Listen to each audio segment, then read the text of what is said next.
They found the journal sealed in wax, its cover stiff with dried blood, hidden beneath a false floorboard in the courthouse archives of Richmond, Virginia. The clerks who handled it in 1987 described a stench that seemed older than paper, something like rusted iron and rotting earth. The handwriting inside was jagged, frantic, written by a woman whose name should never have been remembered, Catherine Elizabeth Bender, though locals whispered only one name with trembling lips. Kate. What you are about to hear was never meant for public ears. Even now, authorities insist it is nothing but legend, a grotesque fabrication. But the coroner's reports are real. The missing bodies were real. The silence that followed was orchestrated. This story is not just about a woman. It is about control, about how fear can be manufactured and unleashed like a weapon. The year was 1801. Virginia bled paranoia. Gabriel Prosser's rebellion had failed, but its shadow lingered. Slaveholders slept with pistols under their pillows. Patrols roamed the woods like wolves. Every rustle in the dark could spark hysteria, and into this hysteria stepped Kate Bender, towering, unflinching, with eyes that seemed carved from ice. She was not a myth. She was not a ghost. She was something worse, a human being who chose to become a predator. She stalked the forests of Henrico County the way a hawk circles dying prey, not with madness but with method. Witnesses would later testify that she bent horseshoes with her bare hands, that she cracked walnuts between her fingers as though testing the fragility of human bone. But strength was not her. Kate was not born a monster. She was forged. Born Catherine Elizabeth Hartwell in 1765 to tenant farmers who barely clung to survival, she grew up in a world where strength was not a luxury. It was a requirement. By 12, she was working tobacco fields with men twice her age. By 16, she had broken a boy's arm for mocking her size. People whispered that her soul had been misplaced at birth, that God had given her a man's body wrapped in the skin of a woman. But those who knew her in childhood swore it was her eyes, not her size, that set her apart. Grey, unblinking, hollow, as though she were constantly measuring the distance between life and death. When she married Thomas Bender, in 1789, the county gossips called it a union made in hell. He was an overseer whose cruelty was legendary. His whip embedded with iron studs had stripped the backs of dozens. But Kate did not flinch from his brutality. She studied it. She absorbed it. Some nights, neighbors swore they saw her watching, punishments with a faint smile, as though she were memorizing technique. And when Thomas fell, his skull shattered beside a creek during a botched manhunt, it was Kate who rose from the ashes, not broken, but reborn. The coroner wrote that she displayed no tears, no grief, but the journal tells another story. Her words, scrawled in a violent hand, described a hunger awakened. She wrote, "They took from me my only mirror. If he is gone, then I must become more than he ever was. Let the woods answer to me now." From that moment, Kate stopped being wife and widow. She became hunter. Her plantation turned silent. Neighbors avoided the road near her property. By day, she walked the markets, towering over men, her pale gaze cutting through chatter like a blade. By night, she vanished into the forests with rope, snares, and clubs. She was building something, an empire of fear, invisible to polite society. What made her terrifying was not just the kills, but the secrecy. Authorities knew. They heard the whispers. They saw the bodies. Yet silence was chosen. Why? Because acknowledging Kate meant acknowledging a truth far more dangerous, that the system itself had created her. She was not a rogue. She was a reflection, and reflections once seen cannot be forgotten. March 23rd, 1801. That was the date the first body was found. His name was Samuel, 23 years old, broad-shouldered, desperate for freedom. He had escaped from a plantation nearly 40 miles south and followed the river north, believing water would hide his tracks. He was right. Dogs lost the scent. But he did not know that something worse than dogs was waiting. They discovered him hanging from an oak tree 2 miles from Kate's property. His hands were bound. His throat bore deep indentations, not only from the rope, but from fingers. The coroner noted bruises consistent with strangulation before the hanging. In other words, Kate wanted him dead twice. Authorities called it suicide, said Samuel had given up hope. But men who looked closely at the body whispered another truth. No man strangles himself first, then ties a noose around his own neck. Someone else had done this, and the few who dared whisper Kate's name lowered their voices, as if the woods themselves were listening. But Samuel was not an accident. He was practice. Kate had studied her prey for months. She learned their habits, the way desperation made them predictable. She knew they followed streams, that they sought abandoned barns, hollowed trees, derelict tobacco sheds. She scouted them all, mapped them, turned them into traps. She wasn't hunting bodies. She was hunting patterns, and she did not strike in frenzy. She struck in silence. Witnesses later recalled seeing her in the woods at dawn, massive frame, blending into the fog, her eyes sweeping the land as though memorizing every detail. It was in these hours she learned to anticipate movement the way a predator reads the trembling of grass before a rabbit bolts. Rebecca was next. April storms separated her from her companions. She found shelter in an old tobacco barn, thinking its safety. But Kate was already waiting. Neighbors heard no screams that night, only the thud of heavy footsteps returning through the mud. Rebecca's body was never officially recorded, but Kate's journal notes, the second was slower. I wanted to feel the fear bloom. Do you see it? This wasn't about punishing runaways. This was about control. Total, godlike control over life itself. And while the system quietly buried the evidence, Kate perfected her craft. By summer, she was no longer just killing. She was orchestrating terror. The woods had become her theatre. The slaves, her prey, the silence of authorities, her audience. By the summer of 1801, the killings were no longer isolated. They formed a pattern, deliberate, escalating, impossible to ignore if one dared to look closely. Every 3 weeks, sometimes sooner, another fugitive vanished into the forests of Henrico County. Some were found hanging, others broken in ways that defied explanation. Most were never found at all. Fear spread like smoke through the slave quarters. Whispers of a phantom woman who stalked the night, whose footsteps left no trace, whose pale eyes glowed in the dark. They called her many names: the tall widow, the grey spectre, the breaker of chains. But they were not names of legend. They were descriptions of Kate. And every whisper carried the same conclusion. Escape was no longer hope, but doom. This was her true weapon, not the club, not the rope, not the sheer force of her hands. It was the infection of fear. She didn't just kill bodies. She strangled possibility itself. For the enslaved, the dream of freedom was the last ember they carried in their hearts. Kate extinguished it one corpse at a time. But here is where the deeper corruption hides. The authorities knew. Patrol captains saw the trails of blood, the dogs that refused to follow certain scents. Coroners signed reports that made no sense, and yet every time, silence followed. Why? Because Kate was useful. Her terror served the system. It discouraged flight, broke spirits, reminded the enslaved that even the woods themselves had turned against them. Some men in power even admired her. The journal of one plantation owner, William Crowder, contained this line: "Better 1,000. Kate." By the winter of 1801, Kate had grown tired of simply chasing.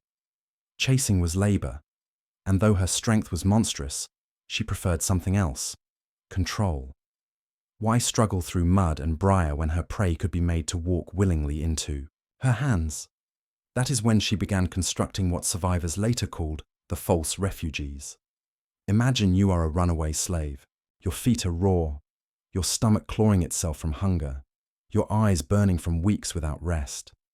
And suddenly, through the blackness of night, you see it, an abandoned barn with a faint candle flickering in the window.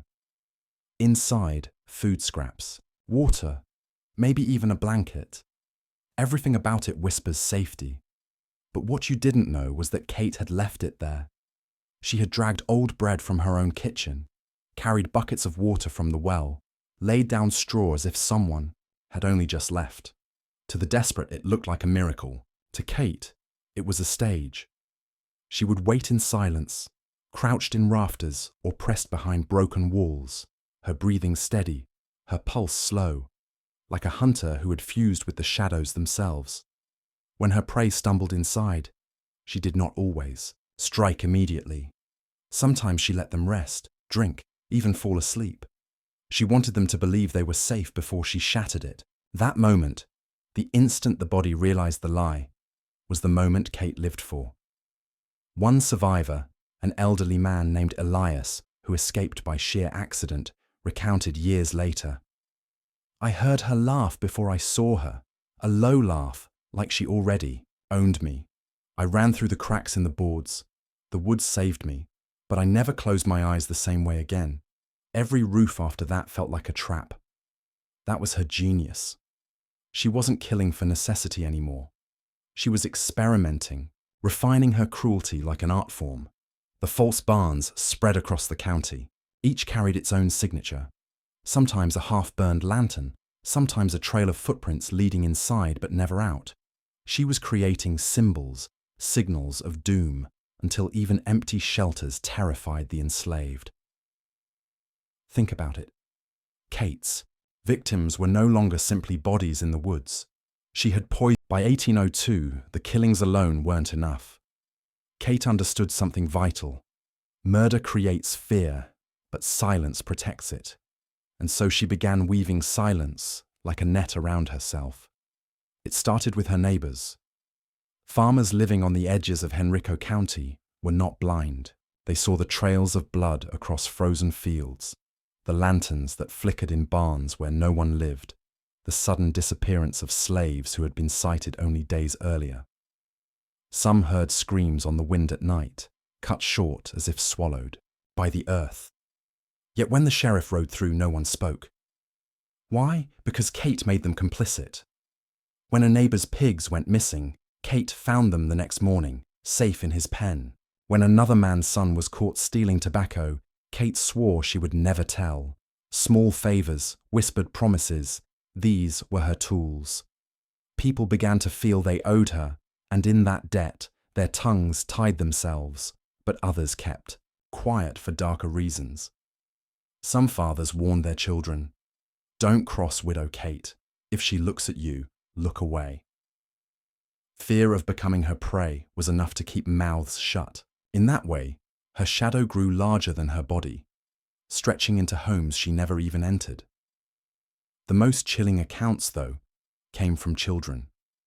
A letter discovered decades later described a boy, no older than 12, who admitted Kate once handed him a coin to leave a lantern burning in an abandoned shed. He did not know why.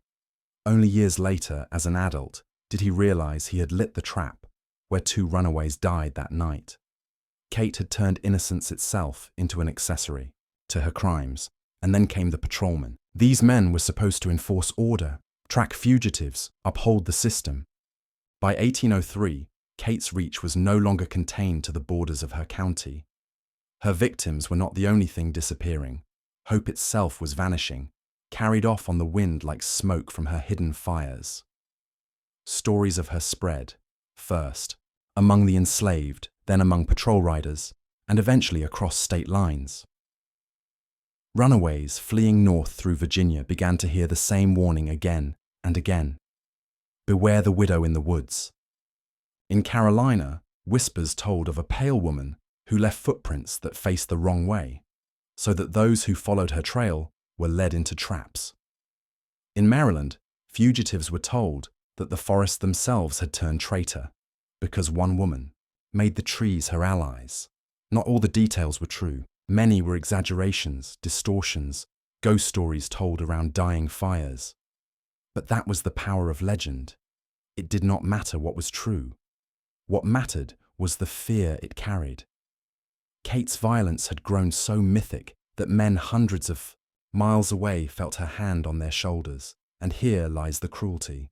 Even those who never once saw her, never once set foot in Virginia, were paralyzed by her. Fear is a chain. By 1804, the killings were no longer swift. Kate had discovered something darker than death itself, the unraveling of the mind. To her, fear was a harvest, and the longer she drew it out, the richer the yield. Witness accounts, rare as they are, describe how she began to capture rather than kill outright. Survivors spoke of makeshift pits dug in the earth, lined with sharpened stakes, not to kill immediately, but to hold victims like animals, injured yet alive, listening to the forest close in on them.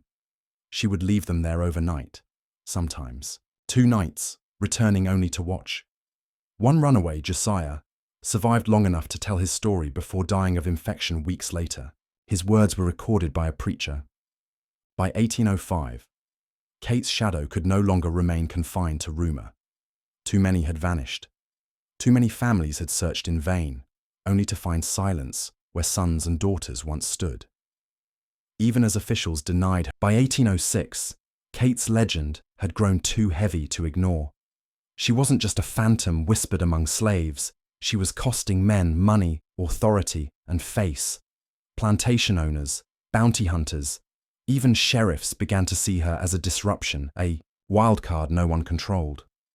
And so, for the first time, the hunters turned on the hunter. They came in groups of 3 or 4, rough men with rifles and bloodhounds, hardened by years of chasing human quarry. They told themselves this would be no different. She was just a woman. Large, perhaps, but mortal. Flesh could bleed, bone could break. All they had to do was corner her. But Kate had been waiting for this. The first party entered the woods in spring. They carried torches, dogs straining at the leash. Locals remember the sound of shouting, then silence. At dawn, the dogs returned alone, their paws torn, their bellies empty. The men never came back. 2 weeks later, a farmer found their rifles propped neatly against a tree, polished clean, with no sign of the hunters themselves. The second party fared worse. They followed rumors of a false refuge, a barn lit by lantern light. But when they entered, the roof collapsed, crushing one man instantly. As the survivors crawled free, they were met with Kate's silhouette at the tree line, rope caught. By 1807, Kate was no longer spoken of as a woman at all. She had slipped beyond the realm of flesh and into something older, darker, folklore. When people in Henrico County spoke her name, they no longer whispered of rope and blood. They whispered of witchcraft. It made sense to them. How else could she do what she did? How could one woman outmatch dogs, hunters, even armed men? How could she vanish into woods searched 100 times over? The answer, to their minds, was simple. She wasn't entirely human. Neighbors swore that crops withered when she walked past. Children said milk soured in its pail if she glanced at it. One farmer claimed his chickens refused to lay eggs for weeks after she crossed his yard. By 1808, pulpits across Virginia thundered with her name. Preachers, desperate to keep order in a land still trembling with whispers of rebellion, seized Kate Bender's legend and bent it into a sermon. She was no longer just a woman in the woods. She was a warning, a living parable of damnation. "Beware the fate of those who flee their chains," cried Reverend Elijah Moore in one fiery address. "For the Lord has sent a scourge among us, a widow who hunts the runaway as surely as Cain was marked for his brother's blood." Congregations trembled, not at Scripture alone, but at the raw image of a giant woman stalking the night, rope in hand, carrying out God's wrath where the law faltered. It was convenient theology. Plantation owners welcomed it, for it turned fear into obedience. Slaves who heard the sermons secondhand were forced to imagine that even if they escaped their master, the widow of Henrico would find them, an agent not of man, but of divine punishment. The church fed the myth. and the myth fed control. But what went unspoken in those churches was the deeper truth. Kate herself had no interest in being a tool of Scripture. She did not kill in God's name. She killed because it pleased her. Yet, the preachers twisted her cruelty into a holy instrument, never realizing, or never caring, that by sanctifying her violence, they gave her power she could never have seized alone. The more she was preached about, the more the county bent to her shadow. Mothers invoked her name to silence unruly children. Overseers muttered it to terrify slaves into submission. Even free men in Richmond, drunk in taverns, would quiet their voices when her story was spoken, as if she might hear them from miles away. In this way, Kate was no longer just a hunter of flesh. She became a hunter of souls. She had slipped into the very structure of society, woven into its sermons, its fears, its nightly prayers. Whether she knew it or not, she had become something rare, a myth weaponized by both oppressors and oppressed, binding both in the chains of terror. And it is here, at this intersection of blood and belief, that we begin to see the deeper pattern, the way history itself hides behind morality, dressing violence in robes of righteousness. For Kate Bender was not merely a woman gone mad. She was a mirror, and every man who gazed into that mirror saw the reflection of his own darkest truths. By 1810, Kate Bender was no longer just a hunter in the woods. She had become something far more insidious, a presence in the minds of those who lived under her shadow. Her legend was so deeply woven into daily life that people began to live as if she were always watching. In Henrico County, entire families structured their behavior around her imagined gaze. Slaves whispered her name like a curse, fearful that even speaking of escape would summon her from the trees. White overseers spoke of her with a nervous respect, as if she were a fellow enforcer, one whose loyalty was not to them, but to the blood-soaked order of the land itself. Children were raised on her story, taught that the widow of Henrico punished those who strayed from the path. And slowly, something strange happened. Fear became ritual. At dusk, some households nailed charms above their doors, hoping to ward her off. Farmers avoided the woods after sundown, not because they feared wolves, but because they feared her. Even men armed with muskets admitted to feeling hunted when they walked alone through the pines. Psychologists today would call it mass conditioning, but back then, they had no such word. They only knew that the human mind bends beneath terror, and when terror is constant, it becomes faith. Kate was not worshipped openly, of course. No hymns were sung in her honor, yet she became a goddess of silence, a deity of shadows. People obeyed her without offerings, without prayers, simply by shrinking their lives to fit inside the shape of her myth. Do you understand the power here? When fear crosses from rumor into ritual, it no longer needs the original figure to enforce it. The people enforce it themselves. They build their own cages. They live smaller lives, because a larger one might draw her rope.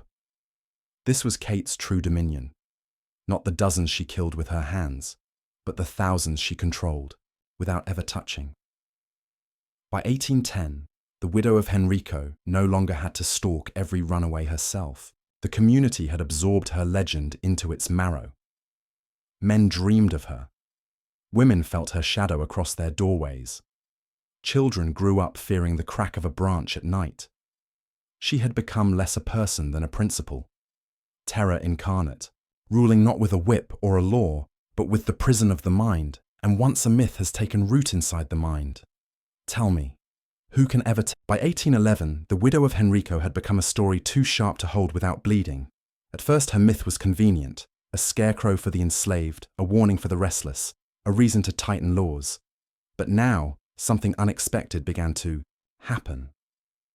The very people who had whispered her name to maintain control found themselves trembling at the echoes.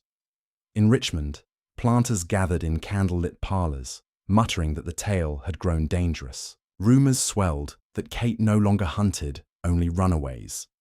Some claimed she struck down overseers who beat too freely, as though punishing them for exceeding her territory. Others whispered that a patrol captain had vanished one night. His horse, returning without him, reins cut clean as if by a deliberate hand. No body was ever found, only boot prints that ended abruptly in the woods, as if by 1812, the widow of Henrico was no longer confined to Virginia's pine woods. Her story had slipped the county lines like smoke on the wind, carried by whispers, travelers, and the terrified confessions of those who swore they had seen her veil in the moonlight. What began as a local terror became a southern plague of the imagination. In North Carolina, plantation hands spoke of her rope as if it coiled around the whole state. In Georgia, mothers hushed their children with her name, warning that disobedience would draw her shadow to their door. By the time the legend reached South Carolina, she was not just a widow, she was described as a spectre in black, her footsteps silent, her face hidden beneath a veil, soaked in mourning. The strange thing about fear is how it changes shape depending on who tells it. In Virginia, she was a hunter of runaways. In North Carolina, she became a punisher of overseers who grew too cruel. In Georgia, she was said to be a woman who traded souls for her own eternal youth. And in South Carolina, she was imagined as both hunter and witch. Her victims vanishing without a trace, their bodies never found, as though the woods themselves swallowed them on her command. The South was already trembling. Slave uprisings had scarred the region. Stono in 1739, Gabriel's in 1800, and countless smaller sparks since. Each new whisper of rebellion made planters tighten their grip, and now, into this powder keg, the widow's legend poured like oil. For the enslaved, she was terror embodied. For the master, when the War of 1812 thundered across the young United States, it brought confusion, fear, and the scent of burning fields. Armies marched, ships blockaded, cities trembled, and amid this storm, the widow of Henrico's legend swelled like a shadow cast against lightning. The South was restless. Rumors of British ships arming the enslaved ignited dread in every plantation house. Patrols doubled their rounds, fearing rebellion as much as invasion. And it was in this charged atmosphere that Kate's name returned to the forefront, whispered, not only as a terror of slaves, but as a phantom protector of the land itself. Strange reports surfaced. Soldiers bivouacked in Virginia claimed to see a veiled woman gliding between the trees, her figure never quite catching the moonlight. Some swore that enemy scouts disappeared after venturing into the forests she was said to haunt. In taverns, men boasted that she was no mere killer, but a guardian spirit of the South, ensuring no foreign army could ever claim her soil. Yet among the enslaved, her legend grew darker still. For them, she was not a guardian, but a jailer. Her shadow was said to stretch farther than before, crossing rivers, fields, and borders. No place was safe. Runaways were told she could hear their very footsteps in the dark, that even in the chaos of war, her rope swung with precision. Hope was scarce, and Kate's name smothered what little remained. This duality, protector for some, punisher for others, was the perfect evolution of her myth. The South needed a symbol, something to embody its desperate hold on order amidst the storm of war. And so, while generals fought battles on open fields, Kate Bender fought her silent war in the minds of thousands. A woman who may have once been flesh and blood now stood as a phantom soldier, marshalling fear itself as her weapon. And here lies the cruel brilliance of such a legend. It needs no victories, no bodies, no proof. The mere possibility of her presence was enough to keep soldiers wary. The War of 1812 ended, but the widow of Henrico did not. If anything, the silence of peace only gave her legend more room to breathe. Soldiers returned home with stories of a veiled figure glimpsed at the tree line, of sobs that echoed in the night, of comrades who vanished without a trace. Their tales joined the older whispers of the plantations, and together they grew into something larger than truth. By 1820, Kate Bender was no longer remembered as a woman who had once lived, walked, and hunted. She had been untethered from history and bound to myth. Preachers thundered from pulpits